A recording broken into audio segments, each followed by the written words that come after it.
हमें निकालनी है। तो फोर्स पर यूनिट एरिया हमारे पास आ जाएगा 200 as it is divide by ये होगा 6.25 इंटू 1.6 इंटू 10⁻⁻⁻19 और जो मोमेंटम है मोमेंटम को हम लिख सकते हैं √2m and it's kinetic energy. ठीक है, तो ये काइनेटिक एनर्जी होती है हमारे पास p²/2m, तो हम p को लिख सकते हैं यहाँ से √2m इंटू में k।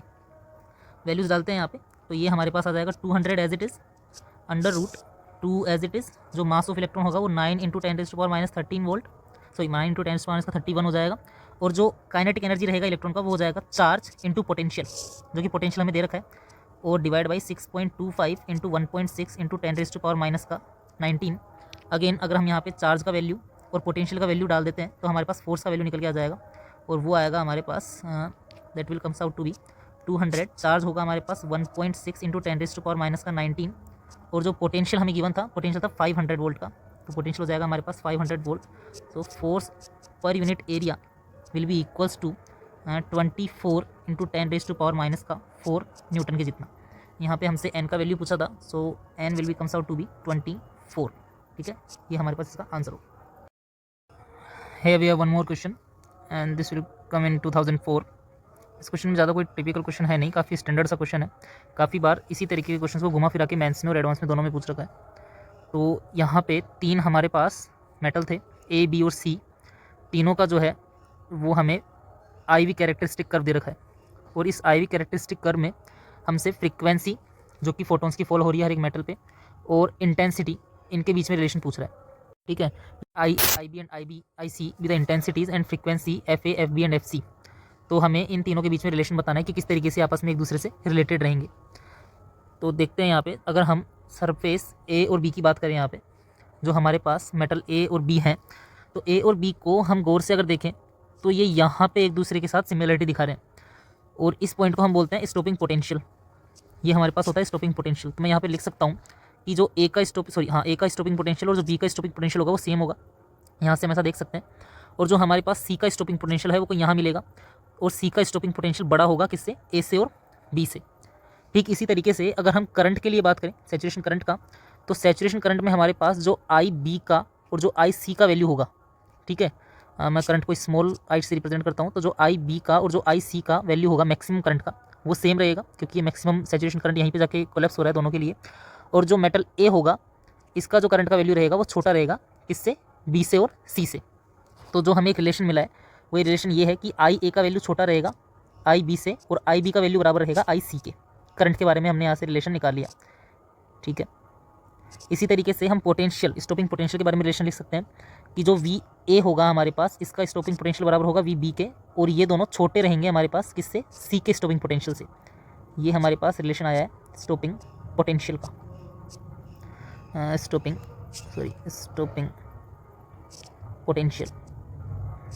अब हमें ये चीज़ पता है कि जो करंट होता है वो डायरेक्टली प्रोपोर्शनल होता है इंटेंसिटी से, या फिर मैं ऐसे बोल दूँ इंटेंसिटी डायरेक्टली प्रोपोर्शनल होती है करंट से, और जो पोटेंशियल होता है वो डायरेक्टली प्रोपोर्शनल होता है फ्रीक्वेंसी से, ठीक है। जितनी ज़्यादा इंटेंसिटी उतना ज़्यादा करंट, और जितनी ज़्यादा फ्रीक्वेंसी उतनी ज़्यादा स्टॉपिंग पोटेंशियल की वैल्यू। तो यहाँ से क्लियरली हम बोल सकते हैं कि जो आई ए का वैल्यू रहेगा इंटेंसिटी का, वो कम रहेगा आई बी से और बराबर रहेगा आई सी से। ये रिलेशन हम निकाल सकते हैं इंटेंसिटी के बारे में। This relation is for intensity. और जो हमारे पास फ्रीक्वेंसी रहेगी एफ ए, ये बराबर रहेगी एफ बी के और छोटी रहेगी एफ सी से। ये रिलेशन हम निकाल सकते हैं फ्रीक्वेंसी के बारे में।